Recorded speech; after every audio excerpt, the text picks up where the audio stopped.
Hey guys, thanks for joining us on another YouTube Live. I'm excited we're doing more and more of these more and more frequently. So today we've got an awesome topic. I am Dr. Matthew Geller, founder of New Grad Optometry, co-founder of CovalentCareers. We are a career development platform that helps optometrists find excellent jobs and really develop their careers. Next to me, I've got the wonderful, I'm so happy you drove down, yes, Anna Lamb. She was on our, Dr. Anna Lamb, she was on our last YouTube Live we did. She's a Target Optical sublease holder in Oxnard, California. That's a little bit north of Malibu. And she said she got down here in 2.5 hours, which is pretty good. I think, yeah, just LA traffic. So that's miraculous. Our guest for tonight is Dr. Regina Tran. She's a LensCrafters sublease holder in Orlando, Florida. She wrote probably one of my favorite articles that we've ever put on New Grad Optometry before. It was the complete guide to opening a LensCrafters sublease, and she absolutely crushed it. I think she added a ton of context to something that was misunderstood, something I didn't even know all that much about. So Regina, thank you for joining us. We've got some really great questions for you, and anyone live watching can definitely type in their own questions into the comments bar to the side of the video on YouTube. But we've got some great questions planned for you. So thanks for popping in. Thanks for having me. Yeah. All right, you want to kick it off? Yes. I'm going to drink my coffee. Okay. Welcome, everyone. Let's start off with a basic question. Regina, can you describe or tell us what is a sublease? Sure. So by definition, a sublease is a lease of a property by tenant to a subtenant. So in the situation for optometry, the subtenant would be the doctor who is leasing the space from the tenant. And in this case, it can be from a company like LensCrafters, Target, Sears, VisionWorks, etc. Perfect. This is the way your definition is with your Target, right? Yes, exactly the same thing. And there's different implications when you're choosing a sublease, and I think those kind of show up more in the way you're contracting it, ownership, and things like that, which we're going to get more into. But yeah, the core definition of it only gets you so far. So let's go deeper. Mm-hmm. So what about a LensCrafters sublease versus the other subleases that are out there? Can you talk about the differences? So for a sublease, it'll be fairly standard across the board, whether you are at a LensCrafters or at a Target. And the main idea is that the business is going to be, the doctor's going to be managing a lot of the aspects and the details of running the business day to day. And LensCrafters in particular typically has what's considered to be maybe more up-to-date equipment. And the company behind it is typically very well known. And so that's basically the whole Exotica brand, and it's the brand awareness and kind of how well it's known. So I guess that probably, the brand aspect to it, do you feel that was pivotal in helping you kind of get patients in the door day one? What was that experience like? It is very true. I actually acquired the lease, and it was an established location. So I do recall that, getting everything up and running already, and I would have patients on the books. And so we would be ready to go. There's not a whole much waiting around. You really just kind of dive into it. Got it. Perfect. Sorry, I've got it toggled wrong there. Now when you talk, you'll pop up. We're so selfish. I had us in the frame the whole time. Cool. All right. I have a question about how rent works. If you can maybe share a little bit, just general question or general information about how the rent aspect works for your sublease. Sure. So basically, in a sublease, you're basically paying to rent the space inside of a LensCrafters. So many of the things that rent will entail, it will be that you are you have a wide array of space within the store. So that means at my location, for instance, we actually have 3 exam lanes, a pre-test room, a contact lens room, a doctor's office, and a front desk area, and even a contact lens training area. And all the rooms are typically fully equipped. So you'll have, everything that you're going to need, your phoropter, your slit lamp, your exam chair, all the BIOs and pre-testing equipment that you need from NCT to autorefraction. LensCrafters really rolled out something really major for them, which is the Clarify system. So really any of those pieces of equipment look a little bit different now too. And so you're also having facilities contribution, which is going to encompass your phone, utilities, internet, and in the case of my rent, I also have a part where there's a portion that goes to hiring employees as well. So it seems like, essentially your rent payment is going towards the normal operating expenses of a business. And then some things may come out of pocket, but the majority of it sounds covered, correct? Mm-hmm. For you guys? Yes. She's got a lot more rooms than I do at my location, a lot more space. What's that like, actually? Let's kind of go back and forth with that. Mm-hmm. You've got 1 lane, correct? Yes, 1 lane, and then just like an open waiting area where I also have the pre-testing done. So just 2 rooms, basically. Got it. Mm-hmm. And so, Regina, obviously, so what's your setup like? How many lanes was that again? So I have 3 exam rooms, 2 fully functional Clarify lanes. Basically, my space is a little bit unique because it was previously an OptiWorld converted to a LensCrafters. So it's actually quite a lot more spacious, and that's kind of why there's also really that many exam lanes. And there were 3 fully functioning lanes up until we kind of convert to Clarify, and now we have kind of 2 Clarify lanes that we work from.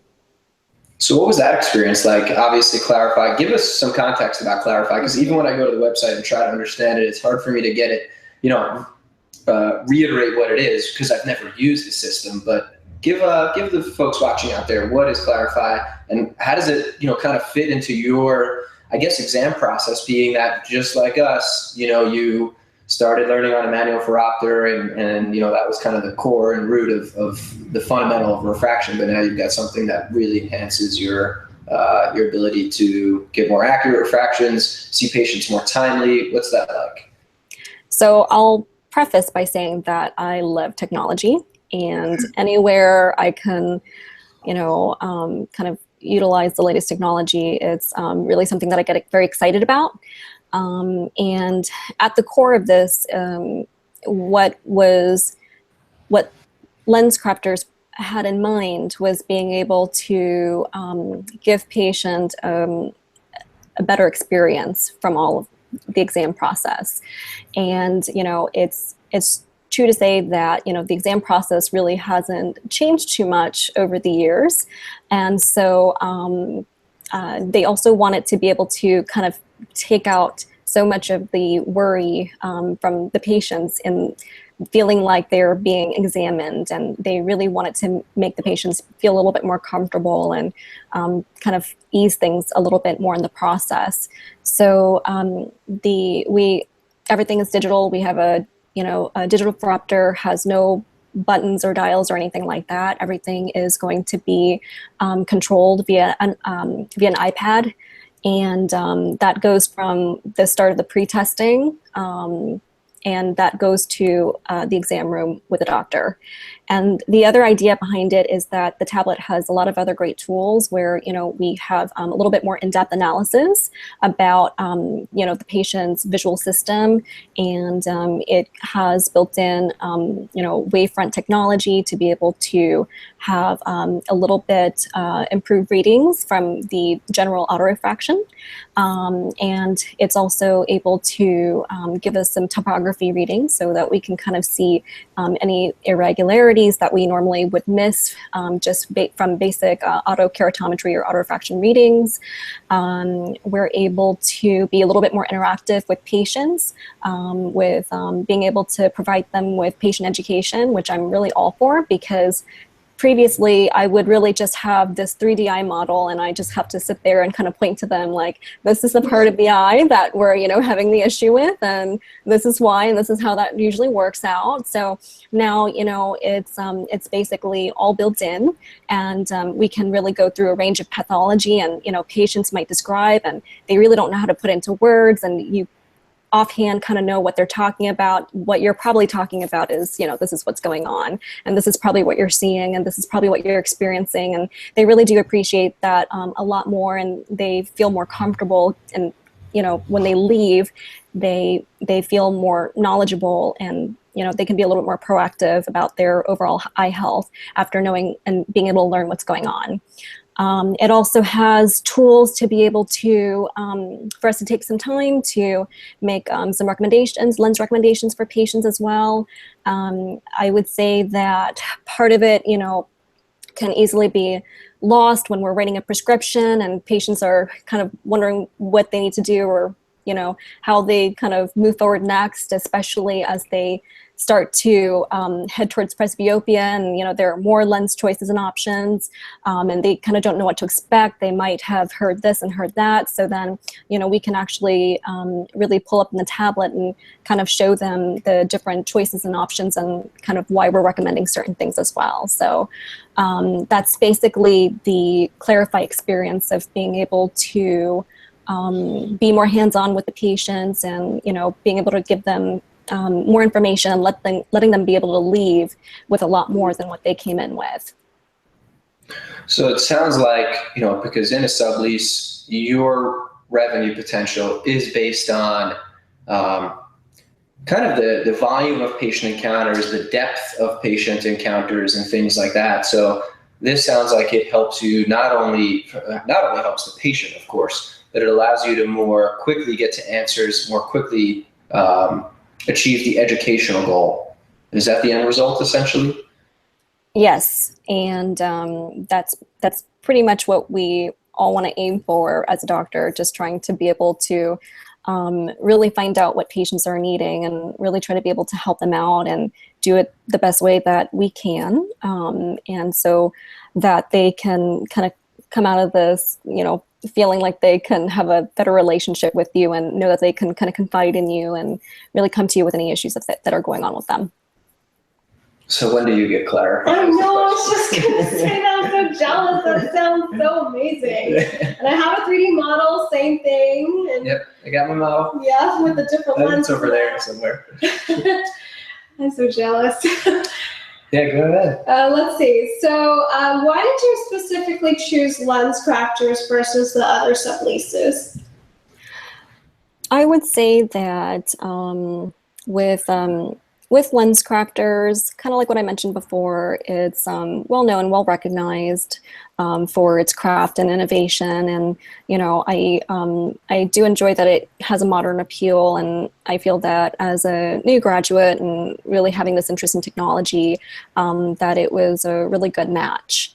I also basically heard that a LensCrafters lease in my area, I have we're pretty dense for optometry in Orlando, so it can be hard to come by. And I would learn that would be true, because a lot of the LensCrafters lease holding doctors will pretty much have had their lease for maybe 8 to 10 plus years. So they're usually around for a long time at their location.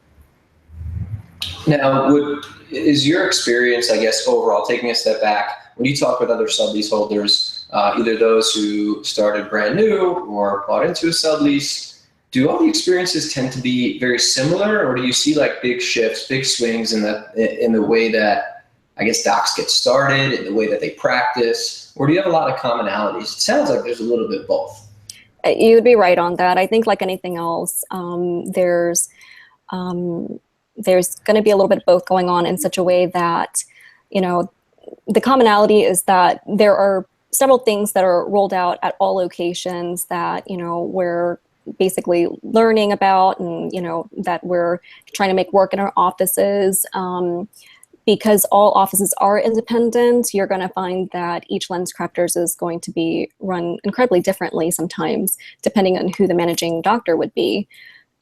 So basically, you know, there's going to be that common ground of, you know, you're going to have all the doctors really in the same position where, you know, we're doing the same thing, but everything's going to be run differently at every office. Every relationship with, let's say, OD and GMs are going to be different as well. So I think there's going to be variations in dynamic at different offices. Got it. Yeah, cool. All right. What's the patient volume like that you can expect from LensCrafters? Yeah, good question. So at my office, we have patients scheduled every 20 minutes for comprehensive eye exams, and then we have follow-ups for, you know, being scheduled on the hour. And so typically that can range at my office anywhere from, on maybe a low volume day, that could be 8 or 9 patients, and on a higher volume day, that could be 20, 22 patients. And there are higher volume offices, even more than mine, that, you know, that can go even into mid to upper 20s as well. So that is what it can look like. And certainly lower volume than mine, you might see more of maybe 5 or 6 and kind of ranging in the mid-teens. So there's going to be certainly a broad range.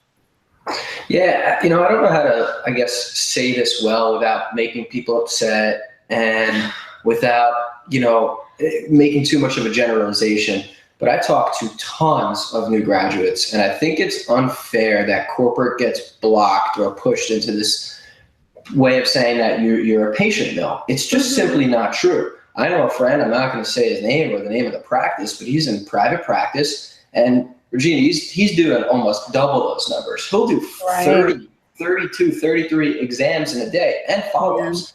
Yeah. And it's like, you know, and they resemble the quintessential, I guess, that's where I'm going to make people mad, is of private practice. Mm-hmm. And I think we got to really be careful, especially optometry now it's changing in big ways, and the names that we use to bundle stuff in are very broad generalizations. So not only should private practice, that shouldn't be generalized, corporate shouldn't be generalized. Each practice needs to be looked. We have our little magnifying glass over there. It's too far away. Yeah. But every practice should be looked at under a magnifying glass and say, what is this? What's really going on here? Because I don't think that the broad terms apply to each practice. And I say that respectfully. And the private practices that I were in were a little bit slower, but there were times when we saw what would be maybe an unreasonable amount of patients. And I just, it's interesting to hear that your patient load sounds like a busy private practice, quote unquote, private practice. And so, I guess that's the best way I can say it off the top of my head. You live it. So. Yeah. Well, one of the nice things with being independent, at least I know for like the targets, you can set your own time slot. So I see patients every half hour. Do you get to set up your own times too, Regina?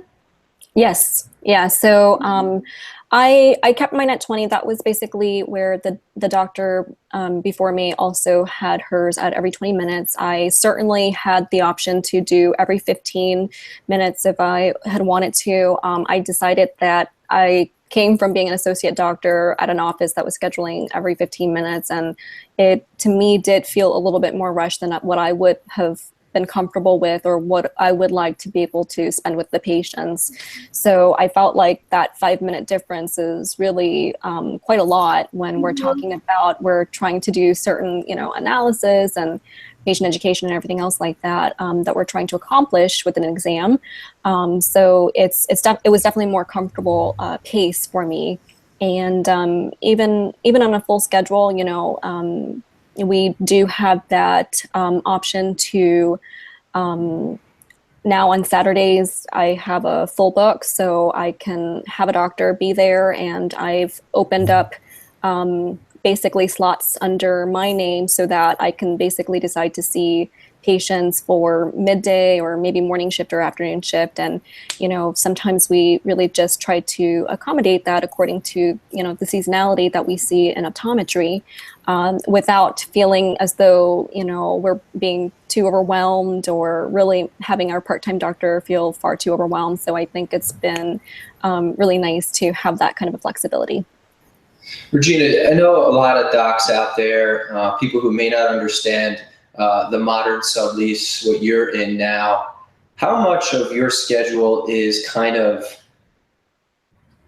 pushed upon you, or you're being told what to do versus your desire to do things? There's obviously rules within the sublease, but how much of it is you just pushing yourself to do more, pushing yourself to be better, to be more efficient, versus someone above you saying, this is what you need to do? Because I think that's an important distinction, is you don't want to sit back all day and do nothing and go on Facebook. You want to see patients. You want to get more clinical cases under your belt. You want to generate revenue. So what does that look like? Do you even have this kind of voice talking in your ear, or is this just you driving the path you want to drive?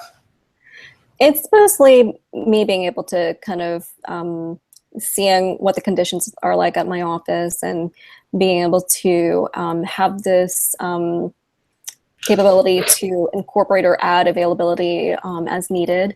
I would say that the most of the LensCrafters, or even Target, they are within either some kind of a plaza or some kind of a mall retail setting. So there are some hours that are already set when you're basically attached to a mall is going to be open at 10 a.m. So you're going to want to try to see or open up your book starting at 10, right when the mall opens.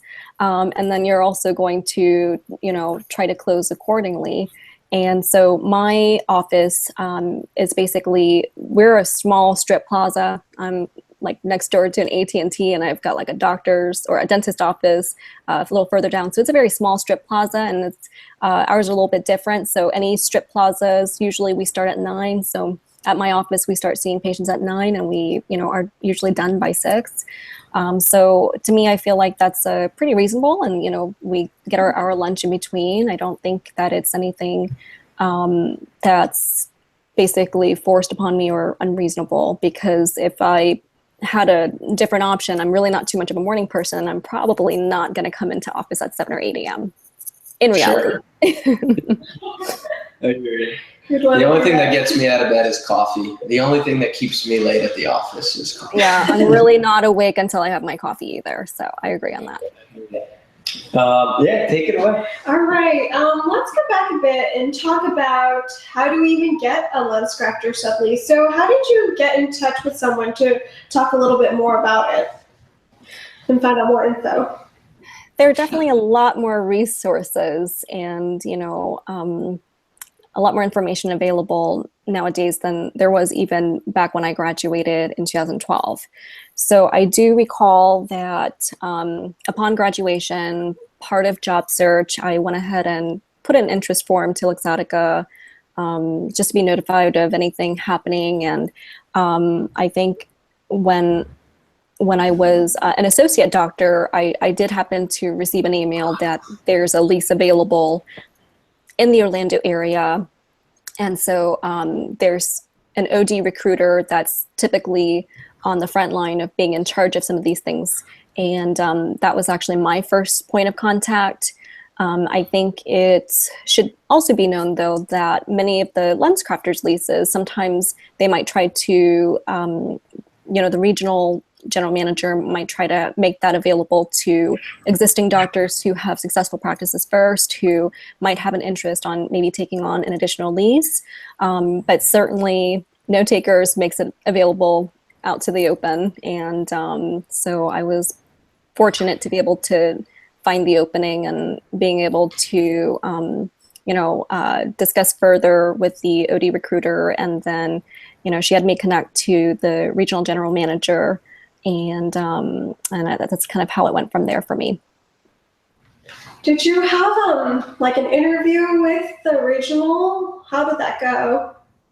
I did. I basically had lunch with him, and it was fairly casual, where he was being able to provide me with some information about this is kind of the location that's open right now, and give me a little bit of background about how how long that location's been there. Basically giving me an idea of why that doctor was leaving, how the retail performs in terms of revenue, and therefore being able to give me an estimate of how the doctor's revenue side is estimated to be. He gave me a little bit of anticipation of that, the idea is that there's going to be a lot of patients that would be able to stick around as well. So that would certainly help to be able to, when I open doors, patients would be there and available. So, he was able to get to know me a little bit more as well. And that's basically kind of how the conversation went. Mm-hmm. Yeah. So real quick, one of the things we're doing now, which we mentioned in the article, CovalentCareers is working directly with LensCrafters, with Target, with Lux, and it's been an incredible relationship. We're in 2,000 square feet here with a team of OD success managers, optometrists who will take kind of like an unbiased look at your values, what you're trying to do in your professional career, if, say, a LensCrafters or a Target makes sense for you.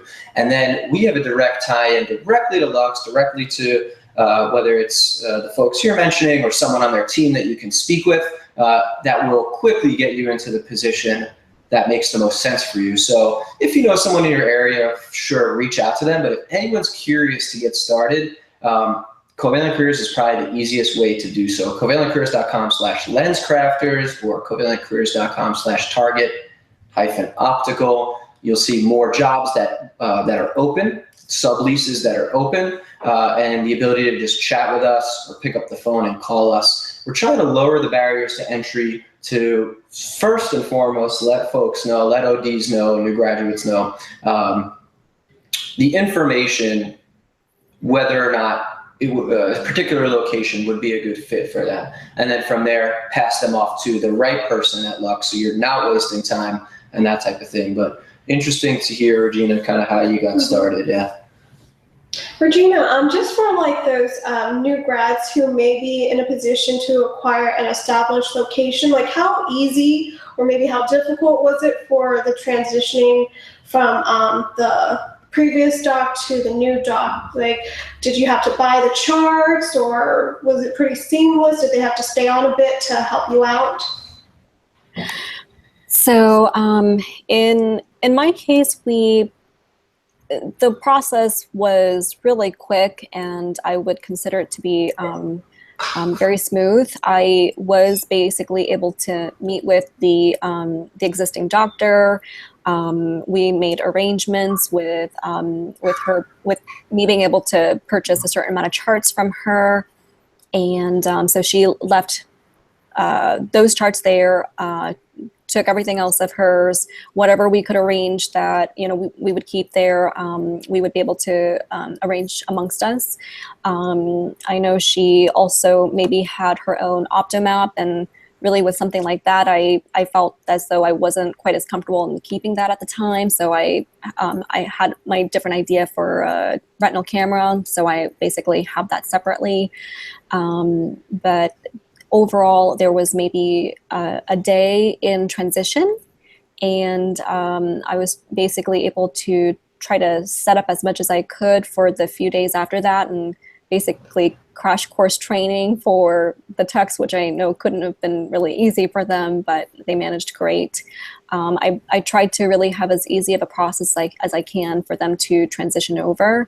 The timing was just a little bit too rapid for me, and I wasn't able to get started with electronic records.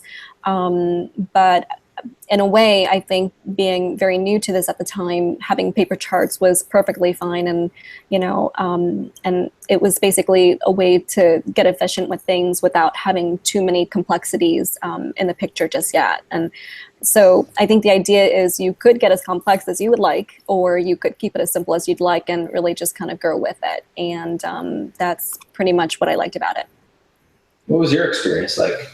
It was pretty quick, just because I had some patients on the appointment book, the online appointment book, and so we just fill out a form, the previous doctor giving the okay to transfer it over, and then I was taken on, and that was just sent over to corporate and taken care of, so that was really easy.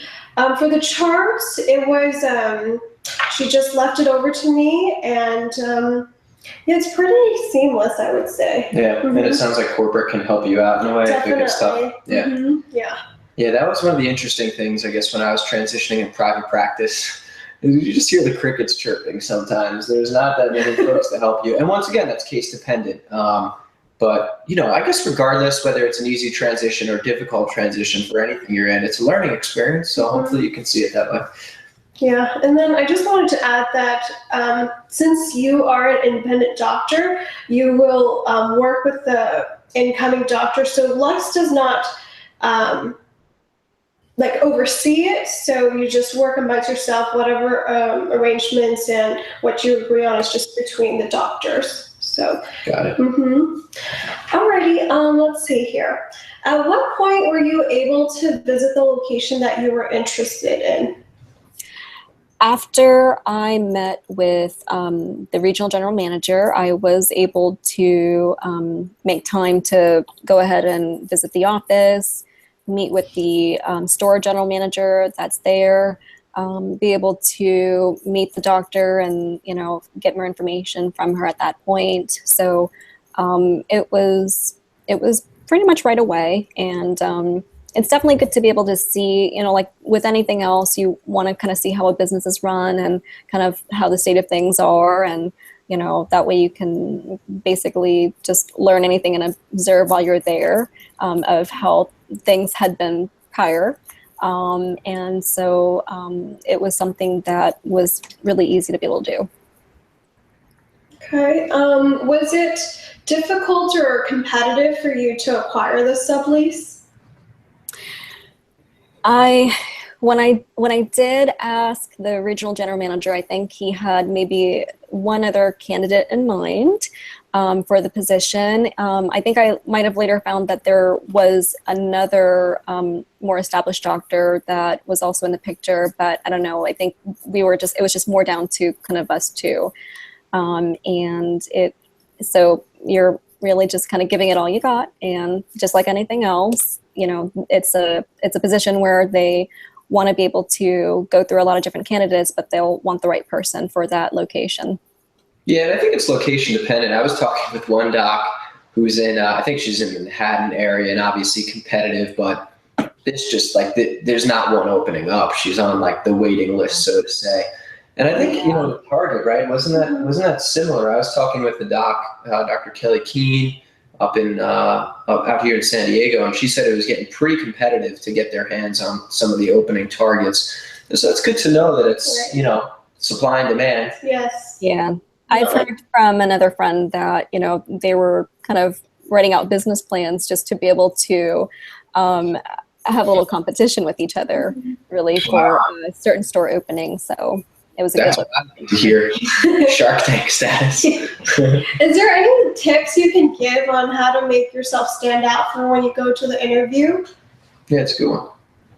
Yeah, so there were actually 2 interviews that I had in total. So after I met with the regional general manager, I actually also had to speak with a senior eye care director who's also another optometrist, who manages and oversees a variety of regions. And so, but with her, it was more of a phone conversation. And really it's just being able to really kind of put through, I was basically just 1 year out of school, but I could really even, try to gather my experiences from that location and kind of what I've learned from it, and basically just kind of put out my strengths out there. I think with the business aspect, you don't have too much experience in there, but I kind of reference to my interest even from back in school, being able to do or participate in a mini MBA program that we had at Nova. So just being able to kind of put forward your interest and your passion and your vision for what you have for your practice. And I think those are going to be important factors that they would look at very highly. Well, Regina, if you ever want to open up another one, at least you can say, I wrote this 15-page guide on how to do it so I can teach you a thing or two. Getting things under your belt, that's always the Actually, speaking of that, that's an option. I was talking with someone who's very interested in doing multiple, if not going into a Pearl franchise as well, having a couple of these opportunities under their belt. What's that like? It might not be your wheelhouse, but... Is your question that of having multiple leases or having like leases, or just branching out in general, maybe to a Pearl Vision franchise, or doing a Target, or my friend here in San Diego is doing LensCrafters and a Target, and she's got a private practice, but it's with her. She splits it with her husband, and so they're having a great time. It's really interesting to see the compare and contrast. But what about you? What's in your future?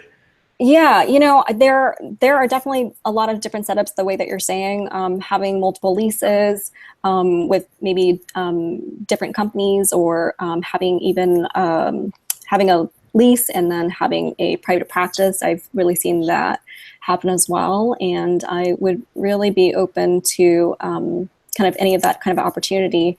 My husband's, who's also another optometrist, I feel like we work really well together. And so we're looking forward when we can, really be able to branch out and have that opportunity to work more side by side like that. So I really do think that would be exciting for us.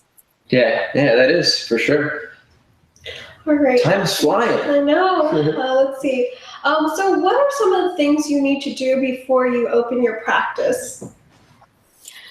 So there's a very lengthy list of things that you want to be able to check off your list. And I would say that when I was getting started, there was maybe not too much of guides and things like that. So you really just kind of pull as much information as you can really get.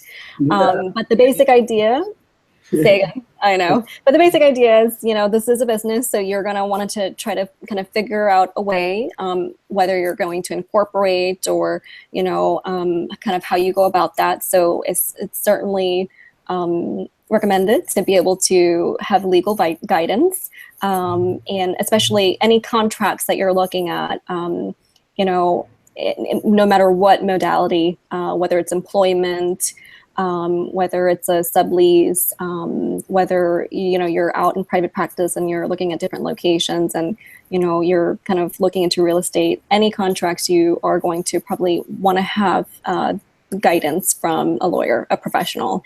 And same with accounting. I went out and, basically found a great CPA who I'm still with now. And, he was able to kind of give me a lot of this information of, okay, this is what we need to do. And that was kind of perfect because I just needed like an ABC and I had such a short amount of time to do it within. So, you want to be able to get your business license. You actually have to let your state know that you're starting up a business. You also got to let your county know. So, these different things where you can also confide in somebody to be able to get the information of the right place to kind of file these things are helpful, or perhaps they might actually be able to do it for you. You want to be able to get your CAQH together so that it's a quick process of getting, insurance credentialing. You can also make sure that you have your appointment book together. In this case, LensCrafters, a lot of the Luxottica locations use tab appointments. So, being able to set that up, that way you can, have appointments be ready and available to you as of opening. You can go set up your business checking account because you're going to really need that for various other things that you'll sign with. So therefore, you would also need to, have established your federal EIN. So there's, these little kind of check boxes that you've got to work through one by one within a certain time frame so that you can try to get ready by your date of start. And I actually came across recently where Luxottica has a really great doctor resource guide that I didn't have available to me. It is like 265 pages, and I have a lot of friends in the area who have Target subleases. They weren't aware of it either because it's brand new. I think it really just was released sometime this year. So it's got checklists for you. It's so neat and organized. I mean, I come from studying with a lot of friends where we love study guides, so it just looks really nice. And so it's just perfect. Yeah, that's really cool. So, it's similar. As you're saying these things, I never started a practice. I went into established private practices, but started, these businesses, the office we're sitting in today, and it sounds strikingly familiar. I mean, this is a process of becoming a business person. And as we hear in eye care a lot, we're great at seeing patients. We're not good at being business people. But what the journey you embarked on sounds like you had to learn these skills. You had to go through them. So what was that process like? I'm sure at first maybe you were a little bit nervous looking at paperwork and these types of things. But how do you feel coming out the other end? Do you feel like this taught you how to be better in business in general? Taught you more fundamentals? Opened up your mind? What's going through your mind, pre and post creating this entity? It's definitely given me a lot more confidence in really everything that I do. I think you start out as a new graduate, just kind of really not knowing a lot of the processes of a lot of how different things can work. And it just really urges you to be motivated to look for answers for everything that you're needing. There will be a ton of things that come up in your journey and you're not going to have the answer for.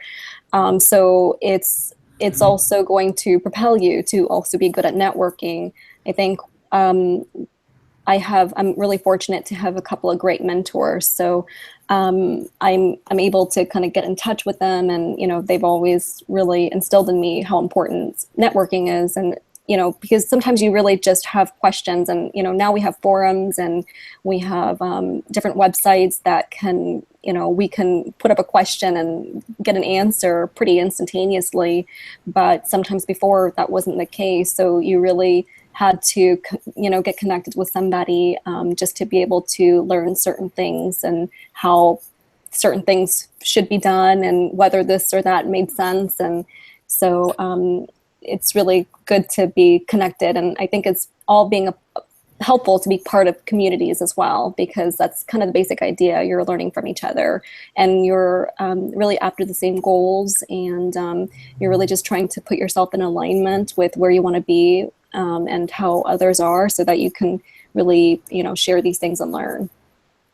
Yeah, that's. I'm glad you brought some of that up. One of the things that we've heard that a lot, and so what we're trying to do here and start more of at CovalentCareers is, if you have those business questions, learning the business of eye care, that's another place that our OD Success Manager team, myself being one of them, help you guys out, whether it's over email, phone, over website chat. If you've got questions on those things, we'll not necessarily be your lawyer or be your CPA, but we know an incredible amount on those topics. And we're actually, like at Vision Expo West coming up in 3 weeks, we're sitting down with the certified financial planner and a CPA to talk about those very topics of questions that come up often. So we're really educated in that. So if you've got those questions, come to us as well. We can even link you up with Regina or with Anna for very hyper specific questions. Perfect. How do you set your fees at your office?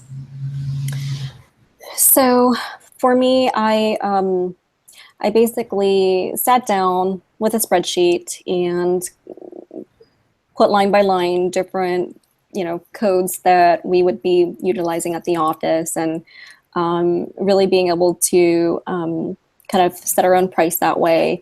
And then you also probably want to take a look at what insurances you're going to be on and, the reimbursement, so that you can kind of also kind of gather an idea of where you might want that to be. You're wanting to scout your area just to basically see what's pretty typical and normal for, the patient demographics that you're in and that you're going to be seeing. And so being able to make comparisons with neighboring offices in the area is a really good way to kind of learn whether or not you are in a good range. Mm-hmm. And that's also basically what the doctor before me, she would have her tech call maybe every year, a couple of years, just really write down the road and just to kind of see what's going on and seeing if she was staying competitive. Yeah, one of the links that we have in the article, if you go, just type in starting a LensCrafters sublease will be the first result that pops up, or on your optometry.com. A great way to do it, we give instructions on just looking up the Medicare fee schedule. Lots of fees are set based on, CMS. And so you can just Google a code or put Medicare, a code, see what the pay rate is average in your area, and then go plus or minus from there, depending on your strategy, of course. But yeah, I mean, doing that competitive analysis, competitive research is like critical for things beyond just setting fees, I think. But, looking at services offered and things like that. Okay, so how do you measure your success for your practice? So I've learned to be able to oversee, various business metrics. And for me, I would say that, I've learned from other managing ODs that some might take a hands-off initiative and, they really are just kind of delving in, seeing patients, and might not have too much of an idea of what they're utilizing to kind of measure growth. But I'll typically, at the minimum, want to try to see how everything compares to last year. So I'll have exam count and compare it to last year to be able to see the numbers and then the percentage accordingly. I'll want to see the revenue compared to last year as well, to be able to have that comparison. Patient retention, to be able to kind of see how many patients are kind of coming back for their yearly eye exam. And TAB actually has a great way to help us kind of keep track of those things too. They have a little ticker at top to kind of give us some of that information as well. And our appointment book. And then I've heard this before. Wait, what is that? TAB stands for the appointment book, and it's an online site you would use to book your patients, and then patients can also book online. And what Regina is referring to is there's a bunch of different reports that you can pull from the TAB system, like to see how many no-shows you have, how many returning patients, things like that. Yeah, those are things that you're going to want to try to know, because you're not going to want to have a percentage no-show of like 20%. We try to keep it 10% or less. And if it's running a little higher than what we normally see it from, then, you got to look at your staff and be able to try to see, how they're making their calls. Are they doing their job? It's kind of part of what you're doing to manage them and, kind of help them learn what they're needing to do, or maybe what they're missing out on and what they should be doing. So those are, some different metrics to kind of help you kind of keep track of what's going on in your office. Revolution has a ton of reports that you can also run, and you could run a report just for about anything, even, the breakdown of percent of revenue for non-insurance patients versus insurance patients, whatever it is, you got to know to be able to get more information so that you can work on, whatever it is that you're needing to. Yeah, for those of you interested in reporting and metrics and things like that, and it sounds like you're using Revolution, do you use Revolution too? We've got a couple articles, I think already created, but if not, one coming out on important reports to run. It's specific to Revolution, but I think in general you want to know these types of metrics because they do help you in your goals, whatever that might be, like decreasing no-shows or building revenue, whatever that might be. That's nice. I didn't know Revolution can run reports for you, so yeah. I'm going to check it. There you go. We also use we also use QuickBooks at the office to be able to keep track of expenses. So I think that's going to be something important to be able to keep yourself organized and, you know, connecting all your accounts and knowing where all your expenses are going. That way you can basically manage it a little bit better, you know, so that you're not going too crazy with your spending on new toys and things like that at the office. And yeah, so you always kind of want to be in the know of your profit and loss and different, you know, categories like that. Yeah, I found that the first time I ever started running QuickBooks, it sounds like kind of cheesy or maybe cliche, but entering the QuickBooks world, which is really just bookkeeping software, like exponentially helped me understand the process of business. What does top line mean? What does bottom line mean? P&L, balance sheet, accounts receivables, all that type of stuff. And so even if you're thinking about getting started in this, you can actually manage your personal finances in a program like QuickBooks. It's going to be a little bit advanced, but it will help you start to understand the fundamentals of expenses and income and debts and things like that. And so, you know, a business owner like you, Regina, I know, you know, those things are going to be something you have to check on a daily basis. But for those of you who want to kind of start diving in, even if you're not opening up a program like that, start to go on like investopedia.com and look up what these terms mean. They're going to help you incredibly when you're getting something like this started. 8 minutes. We could go a little bit over, but let's get some good questions in. All right. How does staffing work at LensCrafters? So at LensCrafters, there are two types of leases. One being where the doctor is in charge of hiring their own employees, and one where LensCrafters would be in charge of hiring the employees. So basically at my office, we basically have the second option, which is going to be that I don't have to really worry about scheduling or you know, having to look after kind of human resources aspects and the process of really hiring too much in that way, especially at the beginning. And so, you know, LensCrafters, the general manager, the store general manager, was really all to handle that. I would be very present in being able to interview with any prospective employees, and I would be there to proactively, you know, train my techs so that they know what their responsibilities are. But typically it's going to be kind of one less thing that's there, at least at the beginning, and it's helpful to not have to worry about. As time went on, you know, we get pretty busy, and sometimes, you know, there might be some duties where, you know, I'd like some help on day-to-day office management things too. So then I would start to have like maybe part-time hires that would basically help me manage some of those things. And in addition, also kind of help manage the flow at the office for checking patients in and checking patients out, you know, checking all the normal things that would need to get accomplished, ordering contact lens trials. So that's basically our setup at the office. And then at an office where, you know, the doctor hires the techs, then they would also be in charge of selling the contact lenses. Speaking of contacts, what's your just general experience with, I think another thing we hear is like certain practices are, you know, you're just turning dials, which is so not true.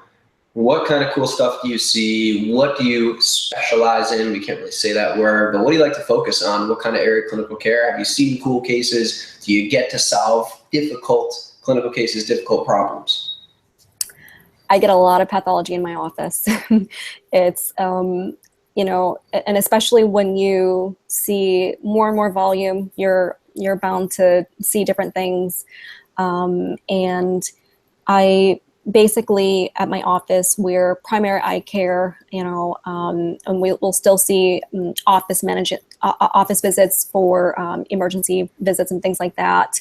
You know, we get a lot of foreign body removals. You know, there are different shops locally in the area, and, you know, they'll kind of come to us to, you know, have some help in that area too. So basically, we basically want to be that place where, you know, a wide range of patients can come and see us for. And as we continue to grow, we want to try to be able to expand our scope of practice. You know, typically we're more of soft contact lens or, you know, RGP lens fittings, but I really certainly like to be able to get more in depth with fitting scleral lenses. And even though at my lease location, we're not ones to sell contact lenses, but with specialty contact lenses, it's something new in the lease that we're going to be able to bill for materials for specialty fitting like that. Cool. Let's see, you talked a little bit about your hours. Are these hours ones you set, and then do you have to work every day, or can you set the days as well?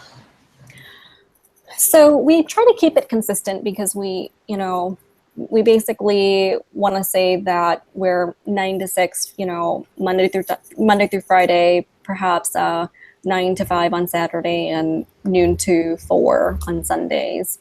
And if I've got a meeting or something I got to get to, then certainly, sometimes that looks a little shorter here and there, really just kind of what you're needing.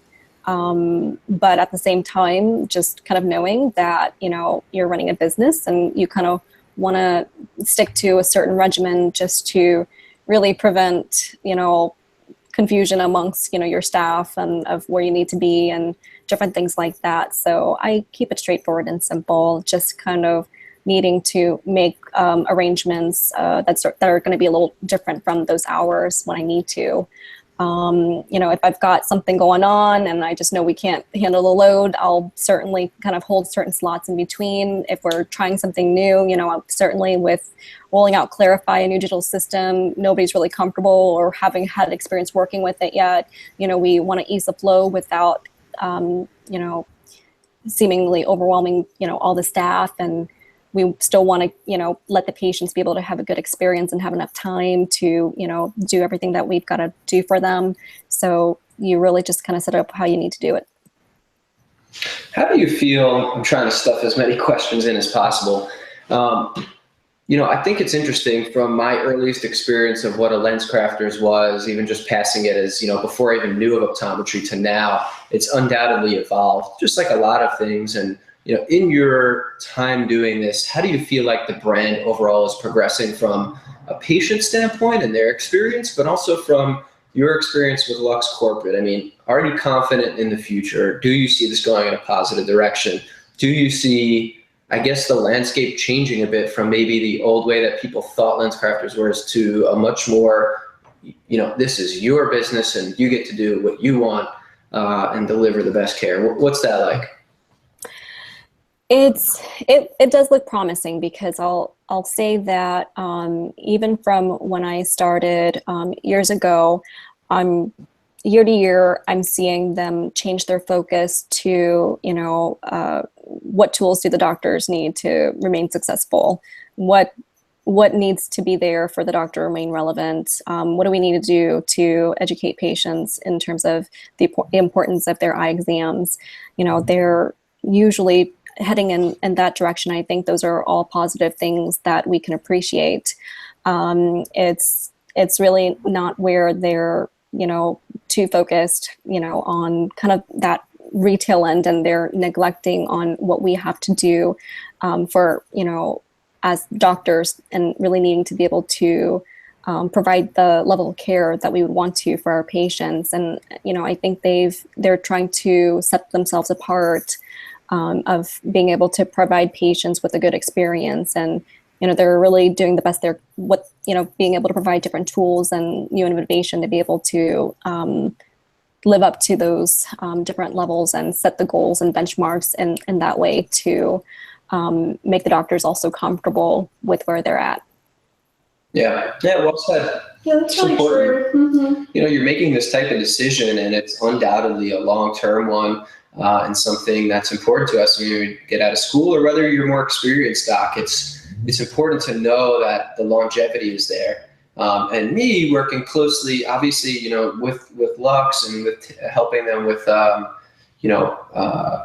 helping docs enter some of these subleases, I get to experience a different side of it. And I think that's the most exciting side for me. I get to see some of the inner workings, and I think their focus on the doctor over the next few years, especially now, is going to be really important. And I think the brand will evolve and become much more in tune with what our generation wants, how they want to practice, when they want to practice, the whole thing. And so I think they're listening, and that's what's important, you know. So if anyone has questions on this stuff or concerns, you know, reach out to me directly, matt@CovalentCareers.com, Anna@CovalentCareers.com, or you can comment on Regina's article. I don't know if she wants to give out her personal cell there. But, you know, let us know and we can relay this type of information. This is an open forum, and I think Lux is really open to hearing that feedback.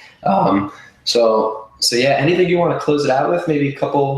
Well, just to add on to what you say, what you said, yeah, it's so true. My regional manager, whenever she comes to visit, she's always asking me, "Doctor, what do you need? What can I help you with? What can the team support you with?" So from my experience since I started, it's always been very focused on making sure I had what I needed and the team to support me in any way they could.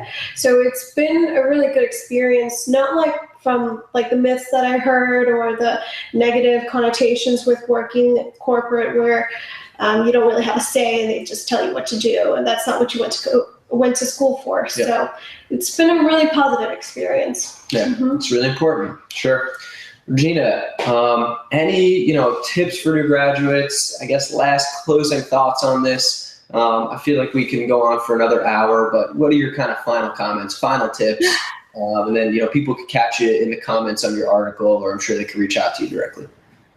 So I think it's just really important to find out what your priorities are, especially when you're first starting.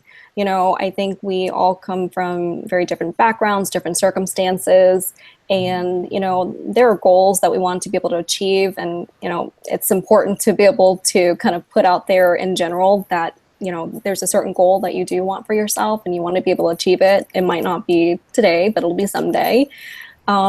Because then, you know, you can really have a way of working toward it, and you'll always be brought, you know, different life circumstances that, you know, might propel you into certain directions or, you know, anything else like that. But if you can take your time to prioritize, I think it makes it easier of where you want to be and what you're comfortable with. So there's not going to be, you know, a single right path to success. And I think the end point of it is that, you know, we're all passionate about what we do, and that's kind of why we're in this field. And, you know, you've got to be in a setting that will make you happy, you know, with what you want to be able to do and what you want to be able to accomplish. So I think it really starts by just being able to prioritize, and then, you know, you basically don't want to make assumptions for everything. So, you know, the planning process is going to be really important. And it's always going to be, though, that I think in the end, everything will always work out okay. And, you know, there's always more in your journey to experience. So. Yeah. I think that's really well said. And thank you for just being honest and open about the whole process. You can tell that the way you feel about it is enthusiastic and genuine. And I think, you know, just looking at some of, you know, the hidden details, the things you didn't say, says a lot about how much you enjoy LensCrafters and how much it's working for you, which is what you essentially said. Is it's got to work for you and your personal goals. So, it has. Thank you for that authenticity. So we'll wrap it up. Matt Geller, you can reach me at matt@CovalentCareers.com. Anna at CovalentCareers.com. Yep. And if you want to get or talk more with one of our team members or me directly, go to CovalentCareers.com/LensCrafters. You can use the chat bubble there to talk with us, to view all the open sublease positions that are currently available, accurate and up to date. And Regina, how can they get in touch with you? You usually don't give out your cell number. We've had a couple slip ups and people are like, "Can you edit the video?" And I'm like, "No, you're done. Change your cell number." I can be reached via Facebook. You know, you can always message me. I'm happy to respond to any questions that there are. Any comments, I'd be happy to be able to respond to whatever questions that I come across. And, you know, anything that either Matt or Anna basically finds in the questions that they need to pass along, I'd be kind of happy to answer as well. Yeah, we'll do. Absolutely. Regina, seriously, thank you so much. Thank you for driving all the way up here. That was fun. There is traffic going north, back up. But hey, I think it's. I wish you were here, Regina. We'd all go grab a beer and reminisce and whatnot. But have a wonderful night. Thank you for jumping on. The next time we'll be live doing this type of thing is in 3 weeks in Las Vegas. If you want to stay in tune with some of that stuff, subscribe to us on YouTube by clicking that red subscribe button. But just stay in tune. We've got just so much great stuff coming out. It's kind of scary. There's so much. So stay tuned. But thank you both for doing this. Really appreciate it. Regina, we could stay on after. I'll end the broadcast now. Thanks, everyone.